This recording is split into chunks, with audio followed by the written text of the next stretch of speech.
ನಮಸ್ಕಾರ ಬಂದಲ್ಲ. ಇವತ್ತಿನ ಮಿನಿಲಾಗ್ಗೆ ಸ್ವಾಗತ ಸುಸ್ವಾಗತ. ಇವತ್ತು ನಾವು ಯಲ್ಲಮ್ಮನ ದೇವಸ್ಥಾನಕ್ಕೆ ಹೋಗುವ ಅಂತ 6 ಗಂಟೆಗೆ ಎದ್ದೆಯಲ್ಲಿ ಒಂದು ಬಿಸಿ ಬಿಸಿ ಆದ ಚಹಾ ಕುಡಿದು ನಾವು ಚಹಾ ಕುಡಿಯುವಾಗ ಆರ್ಡ್ರ್ ಮಾಡಿದ್ದು ಇಡ್ಲಿ ವಡೆ ಎಲ್ಲ ತಿಂದು ನಾವು ಹೊರಗೆ ಬರುವಾಗ ನನ್ನ ಕಣ್ಣಿಗೆ ಬಿತ್ತು ಒಂದು ರಿಕ್ಷಾದಲ್ಲಿ ಬರ್ತದನ್ನ ಶಾಯರಿ.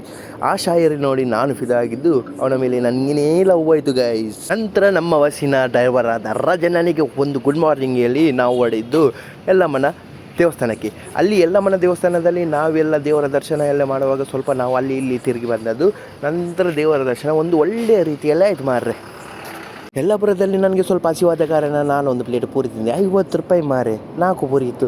ಸೊ ಅಲ್ಲಿ ಪೂರಿ ತಿಂದ ನಂತರ ನಮ್ಮ ಪ್ರಯಾಣ ಇತ್ತು ಸೊಗಲಪುರಕ್ಕೆ ಹೋಗುವಾಗ ಅರ್ಧದಲ್ಲಿ ನಮ್ಮ ಬಸ್ ನಿಲ್ಲಿತು. ಯಾಕೆಂದರೆ ಅಲ್ಲಿ ರೈತರ ಪ್ರೊಟೆಸ್ಟ್ ಆಗ್ತಿತ್ತು. ನಂತರ ನಮ್ಮ ಪ್ಲ್ಯಾನ್ ಎಲ್ಲ ಹಾಳಾಗಿ ಸೊಗಲಪುರ ಕ್ಯಾನ್ಸಲ್ ಮಾಡಿದ್ವಿ. ನಂತರ ನಮ್ಮ ಪ್ರಯಾಣ ಪಂಢರಪುರ ಆಗಿತ್ತು. ಪಂಢರಪುರ ಹೋಗುವಾಗ ಬೆಳಗಾವಿಯಲ್ಲಿ ನಮ್ಮ ಮತ್ತೊಮ್ಮೆ ರೈತರ ಪ್ರೊಟೆಸ್ಟ್. ಅಲ್ಲಿ ನಮಗೆ 4 ಗಂಟೆ ಟ್ರಾಫಿಕ್ ಜಾಮ್ ಮಾರೆ, ಯಾರು ಬಿಡಲೇ ಇಲ್ಲ.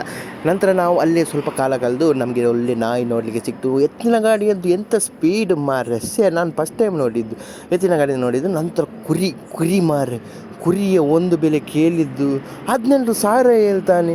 ನನಗೆ ಶಾಕ್ ಮಾರೆ. ನನಗೆ ಮತ್ತೆ ಆದಿದೆ ಅಲ್ಲ. ಮತ್ತು ಅಲ್ಲಿರುವ ಒಂದು ಡಾಬಾದಲ್ಲಿ ಒಂದು ರೊಟ್ಟಿ ತಿಂದೆ. ಎಂಥ ರೊಟ್ಟಿ ಮಾರೆ, ಕುರುಮ್ ರೊಟ್ಟಿ. ಅದು ರೈತರ ಪ್ರೊಟೆಸ್ಟ್ ನೋಡುವ ಅಂತ ಹೋದ್ವಿ. ಅಲ್ಲಿ ಎಂಥ ಪ್ರೊಟೆಸ್ಟ್ ಮಾರೆ ನೋಡಿ ನೀವು.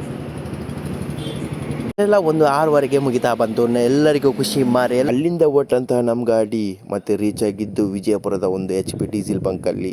ಅಲ್ಲೇ ಹತ್ರದಲ್ಲಿ ಒಂದು ಡಾಬಾ ಇತ್ತು, KA28 ಹೋಟೆಲ್ ಅಂತ. ಒಂದು ಒಳ್ಳೆ ಊಟ ಮಾರ, 50 ರೂಪಾಯಿಗೆ ಎಷ್ಟು ಚೆಂದ ಇತ್ತು ಊಟ. ಅಲ್ಲಿಯೇ ಊಟ ಮಾಡಿ ಮತ್ತೆ ನಮ್ಮ ಗಾಡಿ ಬಿಟ್ಟದ್ದು ಪಂಢರಪುರಕ್ಕೆ.